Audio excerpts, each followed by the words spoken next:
Well, good afternoon, everybody. Welcome, and we have a really interesting talk here today. Dr. Benjamin Kopecky is joining us from Washington University in St. Louis, talking about a paper that he and his colleagues published in Circulation just a couple of months ago.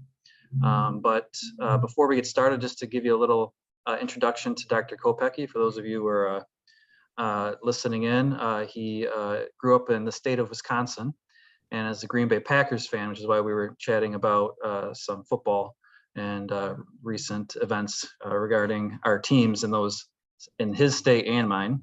Then he went to the University of Iowa, where he ended up getting his MD PhD.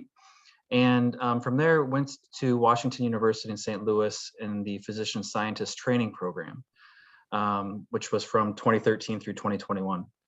So during that time, he was in cardiology fellowship from 2016 to 2018. He did his advanced heart failure fellowship from 2018 to 2019. And he's been then a postdoc in the lab of Dr. Corey Levine, working in transplant immunology and studying factors that affect donor immune populations before, surrounding the time of, and after transplant. So currently he's an instructor of medicine in the Division of Cardiology at Washington University, and he has ongoing K8 support to understand the role of donor macrophages in heart transplantation. So again, Dr. Kopecky, thank you so much for taking the time, and I'm really excited to hear what you have to teach us today. Great, thank you, Michael, and thanks for the invitation to talk in front of your group today. I do want to keep this informal. I know it's a little bit more difficult over Zoom, but if you have any questions, please do not feel, you can either put something in the chat or just interrupt me, and I'm completely okay with that. So again, the paper we're going to be talking about today, we published about 3 months ago in Circulation. We're looking specifically at the role of donor macrophages and how those macrophages modulate rejection after heart transplantation. And this was done as part of my postdoc work over the last 3 years. So I'm really excited to talk about it, and I'm going to talk about some future directions and where I want to take my lab and kind of some future directions at the end of this talk. So as Michael said, I am in Corey Levine's lab. I'm looking to start my own lab in the next couple months or so. And then here is WashU for those who haven't been to our campus downtown St. Louis. And then as I talked with Michael kind of at the beginning, I was actually in your state about a year ago this time. I ran the Hartford Marathon. I'm trying to complete 50 marathons in 50 states. And so that was my, I think, 43rd or 44th state I completed. So you guys have a beautiful state. I stopped at New Haven on my way up there. And it was also a very nice area to stop. So here's the paper we published. And as Michael kind of mentioned out to me, that the way he heard about it was through a podcast called Circulation on the Run. There's also been an editorial as well as a review paper written about it.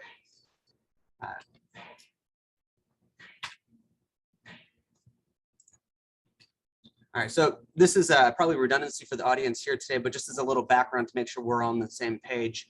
We have a lot of patients with heart failure, and in fact, end-stage heart failure affects over 6 million people in the United States. It plays a role in one of every 8 deaths. It costs the U.S. economy over $30 billion annually. And really, despite our quad therapy, including SGLT2 inhibitors now, the definitive treatment is ultimately heart transplant. In the US, we transplant, as you guys know, 3,000 to 4,000 patients annually. Here at WashU, actually 2 years ago was a notable year for us. We transplanted our 1,000th heart transplant. But as you guys all know, we have a lot of complications while on the wait list. We don't have enough organs, and there's a lot of immune incompatibility, which leads to patients dying on the wait list and not getting an organ. And so one of these complications, or I should say one of these complications after transplant is numerous, but the one we decided to focus on here is cellular rejection. And so something we clinically encounter a lot. About 30 to 40% of patients have either clinical or non-clinically evident ACR within their first year. So cellular rejection is common, and it's associated with high amounts of morbidity and mortality.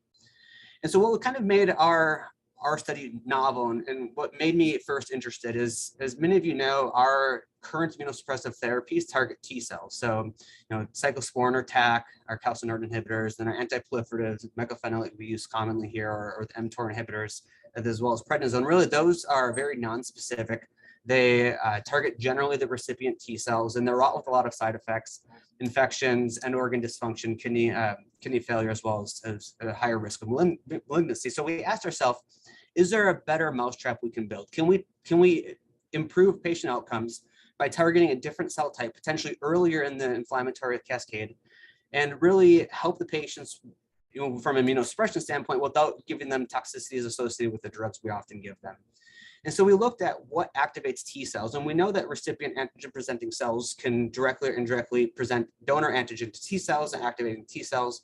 Some groups have looked at recipient antigen presenting cells, but truly to target recipient antigen presenting cells, you still have to give the drug to the recipient. But then if you go upstream of the recipient antigen presenting cell is the donor antigen presenting cell. And just as background, antigen presenting cells like macrophages, monocytes, dendritic cells, what they do is they find antigen, whether that be a protein or an infectious molecule, and then it takes that antigen and takes it to the T cell, and they crosstalk, and then that activates T cells. And then once the T cells become activated, the T cells have a kind of a self-renewing proliferative capacity. So the thought would be, are donor antigen presenting cells important in the immune inflammatory cascade? Are they relevant to cellular rejection? And if so, can we target them? Because the thought would be, if we can target the donor cell, be it in the donor prior to procurement, during the peri-transplant period, during organ transportation through ex vivo perfusion device or something like that, then we could target our cell of interest without any downstream targeting of the recipient to minimize the immunosuppression to the recipient. It's really the donor macrophage is the first targetable cell in this inflammatory cascade. So that was the cell we were really interested in. And just as a little bit of background, this is the basic science, one of the basic science slides here. So Corey, in 2014, my PI published that the resident heart has two flavors of macrophages. And really these two different flavors of macrophages can be defined based on their cell surface expression of CCR2. So there's a CCR2 positive macrophage, which we know is pro-inflammatory. It comes from a different embryonic origin. And CCR2 negative macrophages, which the CCR2 negative, they lack the CCR2 expression receptor, and they have more of an anti-inflammatory. And we've seen this in MI models, angiotensin PE hypertension models, where CCR2 positive macrophages are deleterious, whereas CCR2 negative macrophages are protected. But we didn't really know if this is true in the heart. And we didn't know if these cells persist after heart transplant.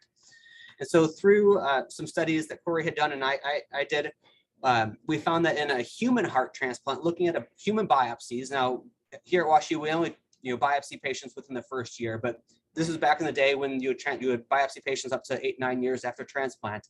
And they saw with a female recipient and a male donor that you had the presence of the male or the donor macrophages up to 9 years after a human transplant. So that got us to thinking, well, yeah, this maybe that these CCR2 positive macrophages, CCR2 negative macrophages persist. And so to test this hypothesis in a mouse model. I'm sorry, quick question. That was very interesting. So when you have that sex gender difference in the transplant, that's nice to catch that. But what's the density of the donor macrophages that you'll see in a biopsy? Well, I mean, just thinking ahead as to where you're going with this. So in a given biopsy, in that little sample, how many times do you see donor macrophages versus recipient macrophages in someone that's not rejecting and someone that's rejecting? Yeah, so we don't know in a rejecting heart. We haven't done the study in a rejecting heart. So the story that Corey did with the non-rejecting heart transplants after 9 years, that was non-rejecting, and they saw that there was a majority of cells were monocyte or recipient-derived monocytes. I can't give you the exact number, but in a mouse model of rejection, it depends on the time course, and I'll get into the time course. That's going to actually be the continuation of this slide. But certainly there are many less residents than there are, or many less donors or the residents than there are the recipient. And of the two different types of donor, the CCR2 negative are much more common than the CCR2 positive, in about a 10-to-1 ratio, which I'll show here in the mouse model. So our mouse model, to mimic a human disease, we use an MHC class 2 mismatched mouse model. So we transplanted BLAC6 to BALB-C. and that allows us to mimic rejection. We transplanted these mice, and these mice specifically expressed GFP. So these are genetic reporter mice where they express GFP and CCR2 negative and RFP and CCR2 positive macrophages, allowing us to differentiate donor and recipient macrophages after transplant, as the recipients will not express either GFP or RFP. So we take these hearts, we transplant them into a recipient biopsy, and we give them CTLA-4, which is a T cell co-stimulatory blockade, which is common in the field to mimic cellular rejection. Then we look at the, as Labby was mentioning, we're looking at the time course of the donor and recipient macrophages and monocytes. And so at baseline, we can identify the CCR2 negative macrophages as expressing GFP, but not RFP. And all of the CCR2 positive macrophages express RFP as well as GFP. And then not in this case, but at any recipient-derived cell is going to express CD68, which is pan macrophage marker, but it's not going to express our donor marker of GFP and RFP. So that's how we're able to then quantify over time the time course of the macrophages. And so when we look over time, we can see that the CCR2 negative macrophages, and this is quantifying per millimeter squared, is about 120, 130 CCR2 negative at baseline. And then these initially persist at day 1 and day 3, but by day 7 with ongoing rejection, these donor cells are lost. Similarly, when we look at CCR2 positive macrophages, it's again about a 10-to-1 ratio in terms of absolute number. And the first couple of days, the donor CCR2 positive macrophages persist, then are ultimately lost. And this corresponds with the recipient cells coming in. And so at day 1 and day 3, there aren't that many cells. But by day 7 and day 14, sorry, it kind of cut off my logo here, but you see about 700 or 800 compared to our initial 100. So it's a like 7 or 8-fold increase in terms of recipients compared to donors. So this initially gave us the hope that yes, donor macrophages are lost, but they do persist for at least 7 days after transplant. And we really wanted to then identify, are the donor macrophages the same or are they different than the recipient cells? And the next couple of slides are going to delve into single cell RNA sequencing, which I know for some people this is new, for some people this is a very kind of common practice. And so what we did, we wanted to make libraries, and libraries are when we take cells and we identify them as coming from a certain cell type, and then those can be sequenced. So we are able to look at a transcriptome or the genetic signature of a specific cell and then identify what that cell is. And so we made libraries of donor cells at baseline. Obviously, there aren't any recipients at baseline. At post-transplant day 1, we looked at donor and recipient. Post-transplant day 7, donor and recipient. And post-transplant day 14, a recipient only. And this ultimately allows us to compare donor versus recipient, as well as looking at the donor populations over time by comparing those populations. And this is flow cytometry. And flow cytometry is where we take cells, we digest them, and we're able to go through a cytometer, which is based on lasers, and it allows us to then identify and sort cells of interest. And we wanted to sort myeloid cells, or monocytes and macrophages, because that was the cell types that we're most interested in. And so that was what we're looking here. Ly6C is a marker of monocytes, and CD64 is a marker of macrophages. So we're taking these cells, and then we say all the cells that express GFP are considered donor. All the cells that do not express GFP are a recipient. And then we sort those, and then we go through the sequencing pipeline of quality control to make sure that these are cells, that these are healthy cells. And then what we do is we make a UMAP. And a UMAP is how we can express these cell states in a space. And what I mean by that is each of these dots represents a cell. And the closer that these cells are to each other, the more similar they are. And so you can see if you have 2 cells right next to each other, those 2 cells are more similar than a cell. Actually, can you guys see my pointer? I'm not sure if you can. I'm gonna put a link. Yeah, we can see it, Ben. All right. So these 2 cells are gonna be more similar than a cell over here. And so what that allows us to do is say, these are the donors, and we identify these as donors based on the library that we had sorted. And these are recipients. And the first thing that shows us is that the donor cells and the recipients are indeed distinct, which is good because that means we have the potential of different cell types. And we can also identify the cell types and the transcriptional markers. Instead of looking at this UMAP, we can actually do what's called a heat map. And a heat map is where we actually can identify the genes And then yellow means that they're more highly expressed, and blue means they're lower expressed. And again, we can see that the donor and the recipients express different sorts of genes. So again, the donor and the recipient myeloid cells were indeed different cell populations. We can then break this up by time point. And then also just to confirm that indeed we are looking at donor and recipient populations and not an artifact of sequencing, we can overlay the expression of GFP. And again, GFP were based on GFP expressions should be in all the donor, and we're again seeing the GFP co-localizes to where we identified the donors. So this gave us confirmation that indeed we're sorting GFP and RFP, or we're GFP and GFP negative, donor and recipient, and that these populations are different. And what you can do based on the heat map is look at pathway analysis. I'm not going to go into this, but this tells us that not only the cell type's different, but they signal through different pathways. The first thing we wanted to do, and we were particularly interested in the recipients, we only had about 2 slides in the recipients. But the first thing you do when you have a cell population is to cluster. And to cluster basically means you have this, these cells, and now there can be different cells within this population.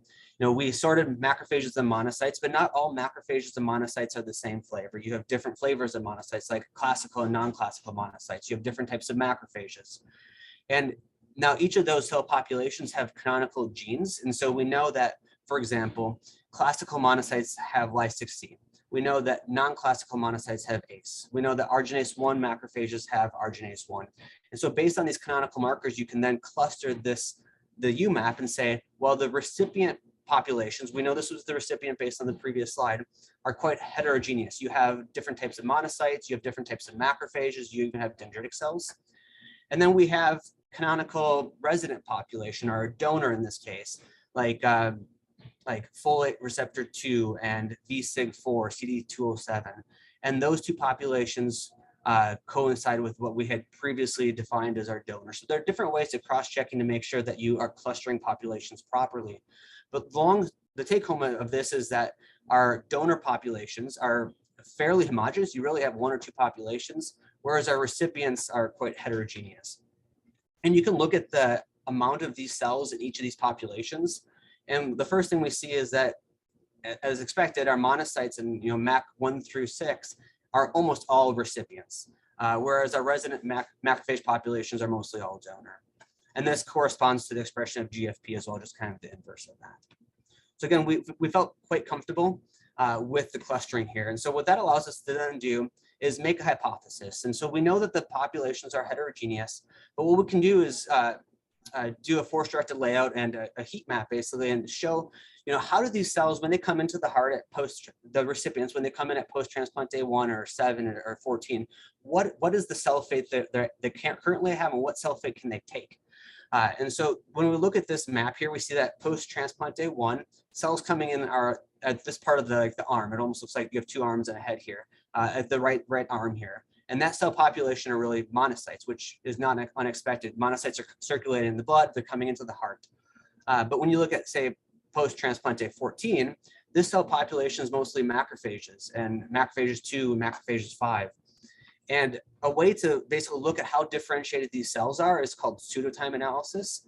And the higher the entropy is, the more likely these cells are, and the more ability these cells have to differentiate. So a cell with really high entropy, for example, a monocyte, can come in and differentiate into other more differentiated cells. And so that's what we're seeing, is we're seeing cells, that the recipient cells that enter the heart at post-transplant day 1 come in, and they're differentiating by 7 and 14.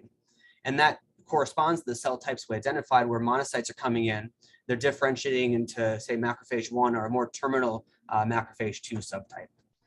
So really this gave us, the hypothesis that monocytes are coming in early on in rejection, they're coming into the tissue, and then tissue cues, environmental cues, are forcing them to differentiate.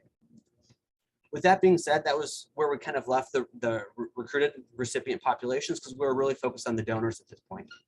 So when we look at the donor populations, again, here's our UMAP of our integrated objects. So this is all the donors and recipients. And we look at where the residents are. The residents kind of sit in this area. And when we look at GFP, sorry, this is not the integrated object. This is the data, the libraries of the donors. And so when we look at the donor libraries, we see GFPs expressed everywhere, most highly kind of in this wing where we saw the resident populations before.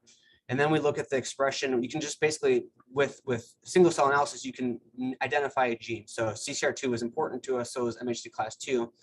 CCR2, since we can identify, we know that we can identify resident macrophages based on their CCR2 expression. So we identified CCR2 expression, and these populations more highly express CCR2. You can see the log fold change here, with the darker color being where CCR2 is expressed, and blue where CCR2 is less expressed. And so this tells us that in the donor populations, we have two populations, either CCR2 positive or CCR2 negative macrophage populations. We did a similar time course, which this just corresponds with what we had shown initially with the tissue resident macrophage over time, where you initially have a lot of donor populations. By post-transplant day 1, they're still there, but not as dense. Than by post-transplant day 7, you don't have as many resident populations or donor populations remaining. And then when we look at the CCR2 expression, we see that CCR2 positive macrophages express CCR2, and they express MHC class 2 high, whereas CCR2 negative population does not express the protein CCR2, and it has low level expression of MHC class 2. And when we can look at the populations that express CCR2, we see that the CCR2 positive populations are distinct from the CCR2 negative population. So really the take home from this is that donor and recipients are distinct, and that the donor macrophage population persists after transplant and can be defined based on what we previously thought based on their expression of CCR2. We have a CCR2 positive and CCR2 negative population. So that's essentially what I'm pointing out as the midpoint summary here. The donor and recipient macrophages are unique. You have the donor population and recipient, they cluster differently. We know that these recipient myeloid cells are diverse and they differentiate once they enter the heart, and that the donor macrophages are lost ultimately, but the donor macrophages consist of these two subset of populations, CCR2 negative and CCR2 positive. Now with that, when I visited Hartford last year, it was about Halloween time, went to Elizabeth Park. Not sure if you guys have been there, but they had a nice little Halloween decorations out. So hopefully this is not how you're feeling. I feel some people that are not as in tune with the basic science might be feeling like this. And this is my dad, and this is whenever I talk about basic science, he gets trapped in my conversation. So with that, any questions about the single cell? I know single cell can be a lot if you're not really used to it. And hopefully I didn't glaze through it too much, but any questions at this point? Yeah, just a quick question. So that ratio, the CCR2 positive to negative ratio of 10:1, that you've shown, that's day 1 or before transplant? That's before transplant. And does that ratio stay on throughout the 14 days that you've identified? And does that ratio flip as rejection is setting in? No, so that's a great question. So, the cell numbers are fairly rapidly lost. I will say 2 things. So the ratio stays about the same. You always have more CCR2 negative than CCR2 positive. And one of the reasons being is that CCR2 positive macrophages do not have a lot of proliferative capacity, and so they are renewed by recipient monocytes. And so in a resident donor heart, what we can do is do a pulse chase experiment, for example. And so if you look at CCR2 negative macrophages in a non-transplanted heart, those CCR2 macrophages will self-renew. So we do pulse chase experiments where we express TD tomato, and those cells will always express TD tomato. And then at the same time, the CCR2 positive macrophages, which are in the heart, express TD tomato in the pulse chase. But after about 2 weeks, all the CCR2 positive macrophages are gone. They're lost. And they are refilled with blood-derived monocytes.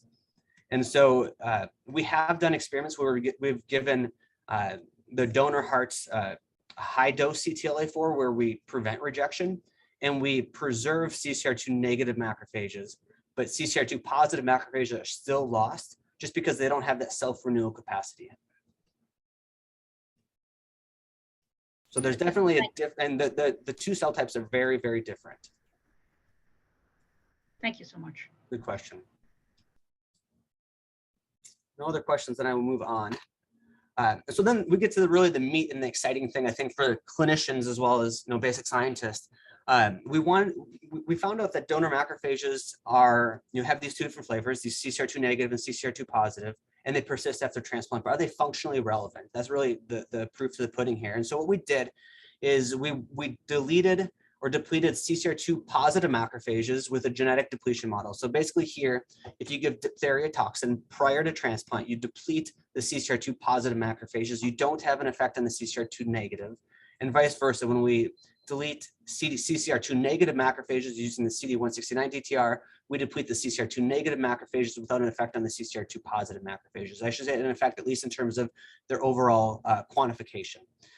And so when we take away the CCR2 positive macrophages, and the way we do this, we give the diphtheria toxin beforehand, so that the donor heart, when it gets transplanted, doesn't have any CCR2 positive macrophages at the time of transplant. So you're truly taking it away prior to transplant. And when you take away the CCR2 positive macrophages, you have a prolonged survival. So we think CCR2 positive macrophages are pro-inflammatory. So if you take away a pro-inflammatory signal, we have prolonged survival. So it's consistent with our hypothesis. When we take away CCR2 negative macrophages with CD169 DTR, we think of CCR2 negative macrophages as anti-inflammatory or associated with wound healing. So when you take away a good macrophage, you actually have much more rapid rejection. And just a side note, for those that might not be familiar with heart transplants in mice, we actually don't take out their native heart. We take a heart and put it into the abdomen. So the heart is beating, it's being perfused, but to assess the survival of the allograft, the transplant heart, we do just manual palpation where you can actually feel the heart beating in the belly.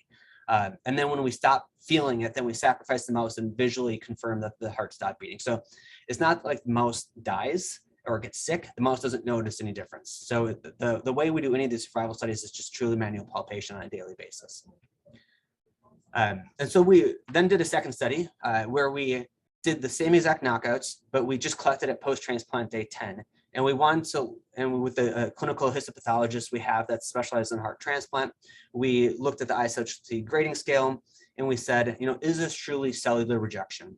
And we see the wild type compared to CCR2 DTR and compared to the CD169 DTR. We had a lot more myocyte necrosis, a lot more T cells infiltrating in the CD169 DTR, consistent with this much more rapid rejection and much more increased cellular heterogeneity and T cell infiltration.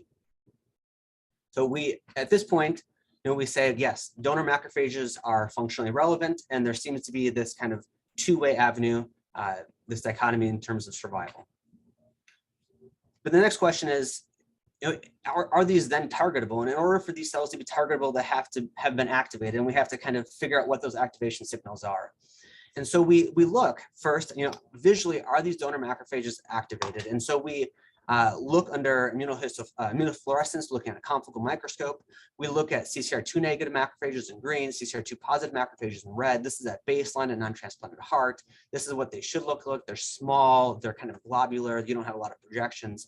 But by post-transplant day 1, you can see that there are already morphologic changes. And certainly by post-transplant day 7, there seem to be significant morphologic changes. This is all the same scale. So these cells, and we have the volume and area down here, these cells have tenfold increase in the size, they've increased in the number of projections. If you really squint, you can actually see it looks like the CCR2 negative macrophages are probably touching the CCR2 positive macrophages. We actually have some images where it looks like the CCR2 positive macrophages are touching recipient monocyte-derived macrophages. So these macrophages are not just innocent bystanders, they're actually doing something after transplant. And then we asked, okay, so it seems that there seems to be an activation after transplant. What are the signaling pathways? And so we ran back to our single cell RNA sequencing data set, and we looked at the cells that were CCR2 negative and the donor macrophages that were CCR2 positive. And we looked before and after transplant. And again, yellow is stuff that's upregulated, blue and green are blues are basically downregulated. And you can see that after transplant, CCR2 negative macrophages have a different molecular signature. Same thing with donor CCR2 positive macrophages. This tells us that before and after transplant, the donor macrophages have different signatures than they had after, or beforehand, excuse me. And then we can look at a pathway analysis to say, okay, these genes are associated with what pathways? And specifically, when we look at CCR2 positive macrophages, we identify a pathway that's just pertinent for the rest of this talk, is the NF-kappa B MyD88 pathway. And you can see that before transplant, it's blue, after transplant, it's red, suggesting that before and after transplant, the MyD88 pathway is upregulated. So then the question is, can this pathway be targeted? And so for those of you not necessarily familiar with the MyD88 pathway, MyD88 forms this MyD-D-zome, which has obligate binders to IRAK4 and IRAK1, and then here's the MyD88 protein. So we wanted to do two different pathways. Ultimately, a future direction is going to be to do pharmacologic inhibition of this pathway, but first thing to do was to prove that genetic deletion of MyD88 recapitulated the phenotype we expected. So we deleted MyD88 in donor macrophages. And here's the wild type curve, and here's our conditional knockout. And you can see that looking at lysem-Cre, global knockout, as well as the CF1 ERT-Cre, MyD88 knockout, that all of these knockouts had prolonged survival, almost identical to what we saw with the CCR2 positive knockout. So this suggests to us that donor macrophages, specifically the CCR2 positive macrophages, signal at least in part through MyD88 since they have recapitulated phenotypes. Then the last experiment we did, it was saying, well, how does modulation, as Lavia was mentioning, how does modulation of such a kind of a relatively small population have such a big phenotype compared to the recipients? And so what we did is we depleted MyD88 in the donor, and then we sorted the recipient macrophages and monocytes. And what we're able to do then is map. So since it's a different set of different population, different time course, but in order to show that it's a similar populations, what we do is a mapping score. Basically, you take your new single cell data and superimpose it with some force constraints onto the thing you're mapping onto. And so here was our single cell data set mapped onto our initial data set, where you see the donor and the recipient, as I've mentioned before. And again, here are the MyD88 wild type and the MyD88 conditional knockout. Not many donors, mostly all recipients. And so we wanted to then look, okay, we have these recipient antigen presenting cells. Are these recipient antigen presenting cells functionally different? And we can do some bioinformatic hand waving, where we basically show the ability of these recipient antigen presenting cells to present antigen looks reduced, and T cells within this allograft have less ability to activate. But what we wanted to do is then take this bioinformatic data and do an in vitro assay. And so we took these recipient antigen presenting cells and the monocytes, macrophages, and then what we're able to do is co-culture them with ova. Ova is just an egg protein. And what antigen presenting cells will do is they'll take up this ova and they'll present it to T cells. And we can quantify that. And so what we found is that the recipient antigen presenting cells of the mice that lacked MyD88 in the donor had less ability to present antigen. So what we're finding is that by deleting donor macrophage MyD88, we actually do have an effect on the recipient antigen presenting cell. Similarly, T cells act by finding their cell and killing them. The kiss of death. This is again another thing at the Elizabeth Park. My dad and I had a fun time looking at these things, taking pictures. But anyway, so what you can do is you can take splenocytes, you isolate T cells, and then these T cells of the recipient, they should be alloreactive. They should be able to recognize donor and react to the donor. And in mice that lack the donor the donor MyD88, the T cells from those recipients had less ability to recognize donor antigen. And so what this is telling us is that in the absence of donor MyD88, our recipient antigen presenting cells and our recipient T cells had less ability to react to and interact with the donor. So this is one mechanism by which modulation of the donor does affect the recipient antigen presenting cells and T cells. So really the take home points, donor macrophages persist after transplant, but they're ultimately lost. Donor and recipient populations are unique. The donor macrophages significantly can be defined as donor CCR2 positive and donor CCR2 negative. When we take away the protective donor CCR2 negative macrophage, you had reduced survival, more rapid rejection. Vice versa, when we took away the CCR2 positive macrophage, you had much longer survival. We went through our single cell and thought that CCR2 donor macrophages signaled through MyD88. When we then knocked out MyD88, we saw that the phenotype recapitulated the depletion of CCR2 positive macrophages. So how do we move forward? And this is one of the commentaries written, really this two-faced Janus, where CCR2 positive and negative macrophages have a dichotomous function. And in this paper, we really focused on how do we target CCR2 positive macrophages? And is there a way we can deplete the CCR2 positive macrophage, or at least change the functional ability for it to activate prior to transplant?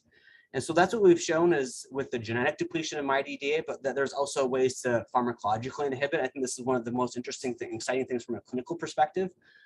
If we have IRAK inhibitors, and there are commercially targetable IRAK inhibitors, IRAK1, IRAK4, if we can either give this to the donor prior to procurement, or if we can put this in an ex vivo machine, and this would hopefully reduce the ability for these donor CCR2 positive macrophages to become activated once they are then transplanted, hopefully improving the outcomes. And then vice versa, instead of depleting or targeting the CCR2 positive, can we then potentially activate CCR2 negative macrophages? And that we haven't really gone to that pathway yet. But certainly with the single cell RNA sequencing, we have some putative mechanisms by which we think CCR2 negative macrophages might be activated. And then if we activate those pathways similar to how we downregulated MyDDA, hopefully we can see a similar phenotype and have a protective mechanism to treat our patients prior to transplant. So I think at that point, that was the complete conclusion of the ACR talk, but I just wanted to very briefly talk about a future direction. So this is really where I want to take my lab moving forward. And this is something I think all of us as clinicians, or those of us who are clinicians, really deal with, maybe even more than ACR, which is cardiac allograft vasculopathy. And so we know that macrophages play a role in antibody-mediated rejection, and we know that AMR is a risk factor for CAV, but we really don't know, how big of a role macrophages play in the pathogenesis of CAV. And so the goal, and we have a tissue biobank here, and we have a couple explanted CAV patients, and we really want to first define the cellular heterogeneity in CAV. And so, as you guys know, CAV is different than atherosclerosis. It likely has a different disease process. And so what we've done, and this is actually just a human coronary, an explanted coronary of a non-disease patient. And this is looking at FAP staining. Now, FAP is a fibroblast marker, and fibroblasts are things that cause scar tissue and collagen formation. And on the right, we see a CAV, a human CAV sample. And you can see that you have all this neointimal hyperplasia. You also have significant FAP signaling. So we know that likely fibroblasts play a significant role in the disease pathogenesis of CAV. But in order to get a bigger view of it, what we can do is something called single nuclear RNA sequencing. And single nukes RNA sequencing is really important because you actually are able to get more cell types, including cardiomyocytes. And with single nuclei, you can actually use frozen tissues. And so a lot of these biobanks will just, you have these explanted hearts and you can come back to the coronary later, where something like site-seq, you actually have to do on fresh tissue. But with single nuke, what we've done is we have done single nuke on 3 human coronaries. And similar to what I showed with the UMAP in the previous, you can see the different cell populations. Now, this is not just focused in on the myeloid cells. This is looking at all cell types. It's all DAPI negative cells, so all live cells. You can see there's a population of fibroblasts, which is not surprising since we had FAP positive staining. Periostin is also a marker of activated fibroblasts or myofibroblasts. And you can see that this whole tissue, even around the perivascular tissue, lights up with periostin. The negative control is completely empty. So you see a lot of periostin staining in the perivascular region as well as in the smooth muscle region. We look at CD68, so macrophage marker, and you see a lot of macrophages within the actual neointima. And CD4, and actually this is one of the most interesting slides we've come across because we see something called, likely what's called a tertiary lymphoid organ, which is not seen normal in normal hearts, but basically a tertiary lymphoid organ is an area where immune cells kind of infiltrate, set up camp, and then target their final organ. So we think that cells are coming in, they're kind of proliferating here, and then they're causing the pathogenesis here. So this is kind of really exciting stuff. But in order to better study this, we want to use a mouse model. And so this is the most recent stuff I've been working on is where instead of looking at cellular rejection mouse model, we're looking at a CAV model. And you can see the coronaries here. You have, and this is a normal coronary. And you see this is smooth muscle actin. So this is a marker of smooth muscle cells. You can see the hyperproliferation that you just would not see otherwise in a mouse model. And confirming the same cell types, looking at CD68, this is the CAV lesion, CD4 T cells, and periostin. You have both intimal as well as perivascular periostin stain. So really, we don't know the cellular heterogeneity yet. We're trying to define that. And then using the similar stuff, which I showed with the cellular rejection, what we want to do is be able to target these cells and deplete, say smooth muscle actin or, maybe FAP or periostin using specific cell lines, and to see if that has a change in the disease pathogenesis. But that's hopefully a paper to have in the next year or two, and the basis of what I'm going to form my lab on. With all that being said, I really appreciate the opportunity to talk in front of you guys. I know that was a lot of basic science and a lot of single cell analysis, but hopefully it made some sense, and I'm happy to kind of continue the discussion and continue learning from you and talking some more. Thanks so much, Ben. That was really interesting. Does anybody else have any questions for Dr. Kopecky? Just wanted to congratulate you on such wonderful work. I mean, this, the innate immunity has always been fascinating as to how it plays a role in rejection and long-term survival. But this is the first time I've seen how the donor innate immunity, I mean, there's been some talk in the kidney literature, but in the heart literature, this is the first time, and this is just fascinating, excellent work. So congratulations on that. One of the things that I always struggle with is, how does the donor macrophage survive long term? I mean, what's happening? Who's replacing them? It's how can it be in the donor for such a long time? At least that's what's been reported in the kidneys, but I'm not sure. Again, this is mice model, and we know that they don't survive a long time. But do you have some thoughts on how the donor cells are just living there forever or for a long time? Yes, that's a great question. And I think that comes back to how the CCR2 positive and CCR2 negative macrophages are very distinct populations. And then maybe I can go back to one of the earlier slides. But they actually come from different embryonic origins, and so they're very functionally different. And what we can see is that the CCR2 negative macrophages, they actually self-renew independent of the monocyte input. And so if you co-stain with like Ki67, which is marker of proliferation, as long as these cells aren't dying at a rapid rate, they will just keep on self-renewing. And so the study I had mentioned with the human transplants, those were all non-rejected patients, so they had no clinically relevant rejection. And so if you don't have if these donor cells are not dying, then they have the ability to just keep on self-renewing. And we actually know that all the CCR2 negative macrophages that are in the heart were seated there during embryonic development. So all the, you and I have CCR2 negative macrophages in our heart, and those aren't coming in now. We're not going to get any more of them. Those all came in when we were, during embryonic development, and they've just self-renewed since then. Now, CCR2 positive macrophages are a different story. They do have some proliferative potential. So some of them will be Ki67 positive, but the majority of them are recipient, or they're blood derived. And so you look at Corey's paper, which looked at this biopsy, and there were very few CCR2 positive macrophages at 9 years. And he, to be honest with you, kind of between us, he wasn't super convinced that they were CCR2 positive. But he definitely saw CCR2 negative macrophages, and that's because they self-renew. The CCR2 positive, once they have their lifespan, there are some self-renewal capacity, but the majority of them are just going to be renewed through the bloodstream. And then at that case, then they're recipient derived, no longer donor derived.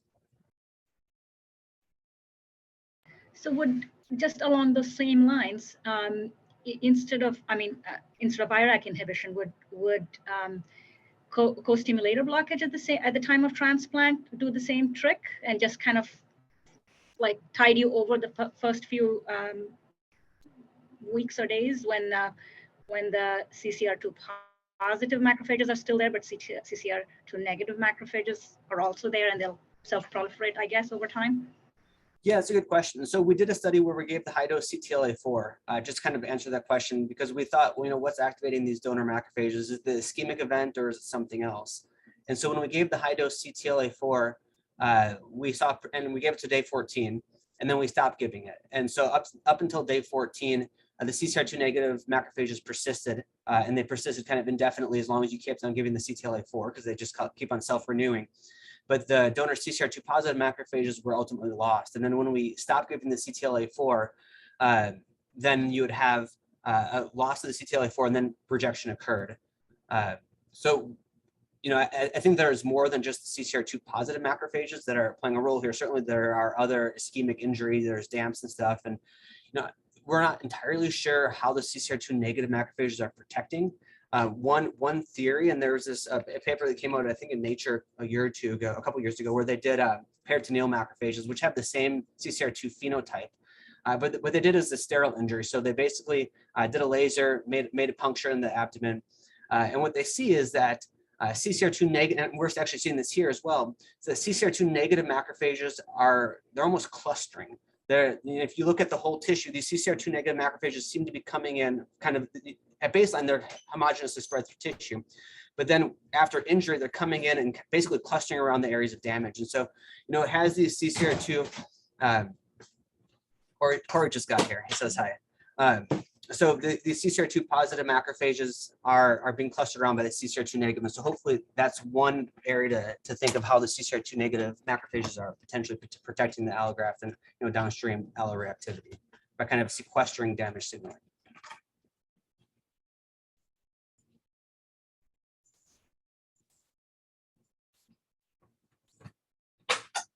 All right, anybody else want to ask a question? Well, if not, Dr. Kopecky, thank you so much for taking the time. Really interesting work that you're doing, and look forward to seeing what's coming out of WashU and your lab in the years to come. Yeah, I appreciate it. If you guys have any human calf samples, feel free to send them over, and we'll do some spatial transcriptomics or something fun with them. I mean, we don't do too many explants on calf patients, maybe 1 or 2 a year, so always can use some more. So. We do have our share. But good luck with what's coming up next. So thanks for all that you've shared with us today. All right. Well, thanks for the opportunity to talk to you guys. Have a great day. All right. Bye-bye.